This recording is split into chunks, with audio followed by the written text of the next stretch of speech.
নির্জনতা, দুঃসাহসিকতা এবং নির্মলতার একটি চমৎকার মেলবন্ধন যদি পেতে চান, তাহলে নিঃসন্দেহে বলবো জুলুক আপনার সেই ঠিকানা।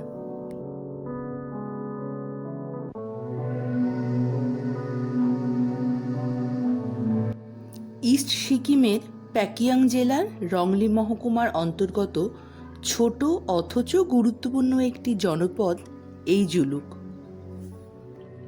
সমুদ্রপৃষ্ঠ থেকে প্রায় ৯,৪০০ ফিট উচ্চতায় অবস্থিত। জনবসতি খুব কম। একসময়ে তিব্বত আর ভারতের মধ্যে যে বাণিজ্য পথ ছিল, যা এখন সিল্ক রুট নামে পরিচিত, তারই ট্রানজিট পয়েন্ট হিসেবে জনপ্রিয় এই জুলুক। ধরা যেতেই পারে বহু চর্চিত এই রেশম পথের শুরু কিন্তু এই জনপদ থেকেই।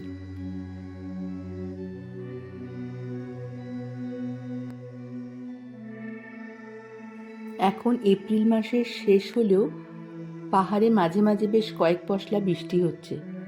ন্যূনতম সুযোগ সুবিধা স্বাচ্ছন্দ্যযুক্ত হলেও এই বৃষ্টিস্নাত ছোট জনপদটিতে কেমন একটা রোমাঞ্চকর মাদকতার পরশ রয়েছে। ওই যে দূরে দেখা যাচ্ছে সবুজ ফেন্সিং দেওয়া জায়গাটা, সেটাই আসলে মিলিটারি ক্যাম্প। রাস্তার অবস্থা কিছু কিছু জায়গায় বেশ ঝুঁকিপূর্ণ, তবে সেসব পেরিয়ে যোগবাবা জীবনের আতিথেয়তা থেকে নিজেকে বাঁচিয়ে একটু এদিক ওদিক ঘুরলেই দেখতে পাওয়া যাবে অনেক জীবজন্তু, রোমশ পাহাড়ি ছাগল, বন্য কুকুর, আর যদি কপাল ভালো থাকে দেখা মিলতে পারে রেড পান্ডারও। একটু খেয়াল করলেই শোনা যাবে নাম না জানা অনেক পাখির কলতান। আচ্ছা, বলে রাখি, জুলুক আসলে পাঙ্গোলাখা বন্যপ্রাণী অভয়ারণ্যের মধ্যেই পড়ে।